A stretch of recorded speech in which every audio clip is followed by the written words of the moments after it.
vais être vigilant à ce que je vais dire quand même, parce que c'est un terrain un petit peu glissant. Déjà, c'est un honneur, de toute façon, clairement, c'est un honneur aujourd'hui. Après, c'est pas quelque chose après quoi je courais, quoi. Quand je suis venu ici au Nîmes Olympique, moi, dans ma tête, c'était vraiment pour aider Jérôme à sortir et l'ensemble du staff technique à faire en sorte qu'on se sorte de cette situation, d'une situation sportive difficile. Et vraiment, dans ma tête, j'étais vraiment pas venu pour être numéro un. Et voilà, quoi. Après, il y a une situation d'urgence. Malheureusement, ça a coûté la place au coach et c'est jamais facile. On vit un métier très précaire et très, très compliqué, où on est dépendant des résultats, vraiment. Donc forcément, quand ça va pas bien, l'entraîneur est en grosse difficulté. Après, en ce qui me concerne, voilà, il y a une demande des dirigeants de gérer l'urgence. Il y a une demande des joueurs de gérer l'urgence. Voilà, donc on va gérer l'urgence. Soit je me défilais, soit j'affrontais. J'ai choisi d'affronter et avec les joueurs, avec le staff, avec l'ensemble des dirigeants, de relever le challenge et le défi de se sortir de cette situation difficile. Voilà.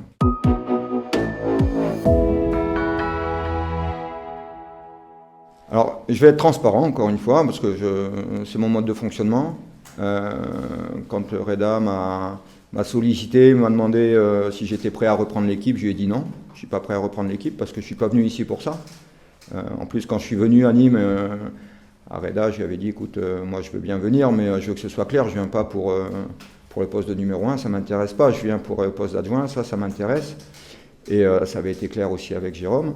Mais encore une fois, Reda m'a dit que la décision de toute façon elle était actée, que le président avait choisi la solution d'écarter Jérôme et qui souhaitait que je prenne le poste et que derrière les joueurs soutenaient cette initiative déjà pour un intérim. Donc à partir de ce moment-là, j'avais pas de raison de refuser et me défiler encore une fois parce que soit tu acceptes ou si tu acceptes pas, il faut partir quoi.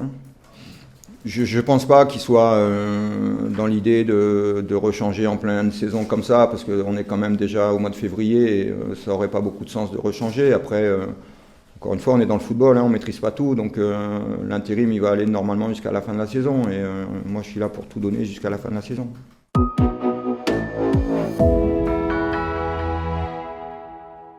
De toute façon, encore une fois, je vais être transparent. J'ai eu 2 expériences en tant que numéro 1, 2 expériences qui ont été assez douloureuses de toute façon, donc voilà, c'est peut-être aussi pour ça que je réchignais à replonger en tant que numéro 1. Donc voilà, après, on est dans un secteur d'activité où on dépend uniquement des résultats, quoi. Voilà, vous avez des résultats, on dit de vous que vous êtes un bon entraîneur, vous avez des résultats moyens, on dit que vous êtes une quiche. Donc voilà, alors que je considère qu'on peut être un entraîneur très moyen en ayant des très bons résultats.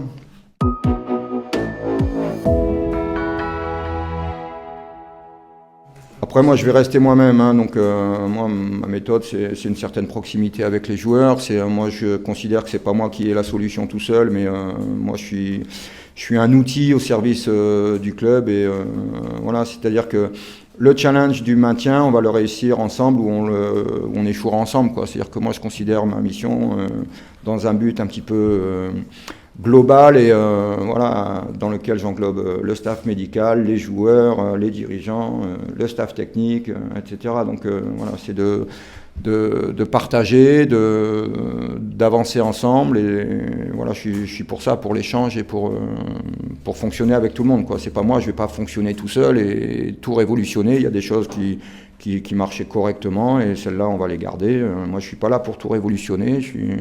Voilà, donc je vais m'appuyer d'abord et avant tout sur les bonnes volontés, sur les gens qui n'ont pas la tête trop dans le sac et voilà, donc on va avancer petit à petit, palier par palier, en essayant de régler problème après problème et redonner de la confiance, redonner du sourire, redonner de la vie tout simplement. Le foot c'est un jeu, voilà, ça doit être des choses comme ça, mais encore une fois on est tellement dépendant du résultat, on est tellement jugé sur les résultats, que je parle pour moi mais aussi les joueurs, que voilà, dans les périodes où on a des résultats négatifs, forcément c'est compliqué, mais à l'impossible, nul n'est tenu. Et voilà, un challenge hard à relever, mais on est motivé pour le relever, ça c'est sûr.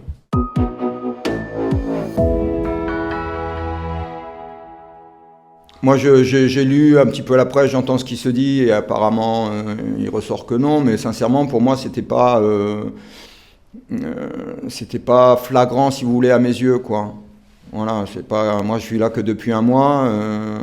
Moi, encore une fois, ce qui m'intéresse, c'est les problèmes de terrain, comment résoudre tel ou tel problème, parce qu'on est en difficulté, on avait des problèmes d'équilibre défensif, on a essayé de les régler. Voilà, moi, je suis vraiment là-dedans, quoi. Donc, il peut y avoir effectivement des joueurs qui sont pas contents de leur sort parce qu'ils jouent pas, parce qu'ils sentent qu'ils n'ont pas la confiance du coach, mais ça va être la même chose avec moi, hein. Il y a des joueurs là aujourd'hui, ils sont pleins d'espoir parce qu'il y a un nouvel entraîneur, mais dans 2-3 matchs, ceux qui jouent moins ou ceux qui jouent pas, ils vont être certainement un peu plus chafouins que les autres.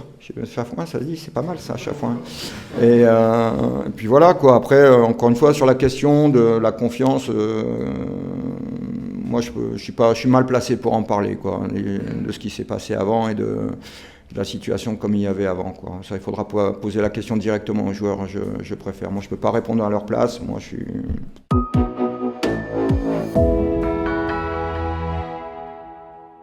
Ben, un regard pas inquiet, mais il faut prendre conscience qu'on est dans une situation très difficile, pardon. De toute façon, tout le monde le voit, tout le monde en a conscience. On a du mal à être régulier, on a du mal à prendre des points, donc c'est une situation sportive très compliquée. Après, il y a quand même des motifs d'espoir, et c'est ce qui nous permet encore une fois de penser que le challenge est possible, parce que on a quand même été gâtés dans le calendrier, on a quand même joué des gros, que ce soit Lille, Paris, même Marseille, etc. Donc on peut maintenant, entre guillemets, on a un calendrier peut-être un peu plus abordable, même si le match de Monaco est encore dans la catégorie des matchs compliqués. Mais voilà, on va bientôt rencontrer des équipes qui se situent dans notre zone ou pas loin. Et donc sur ces matchs-là, on espère pouvoir accrocher des résultats positifs. L'envie des joueurs, parce que ça part de là, déjà. Je veux dire, si les joueurs n'y croient pas eux-mêmes, c'est compliqué. Mais déjà, l'envie des joueurs, ils l'ont verbalisé. Ils ont dit que pour eux, ils étaient à fond dans le projet. Ils étaient prêts, encore une fois, à tout donner jusqu'au dernier match.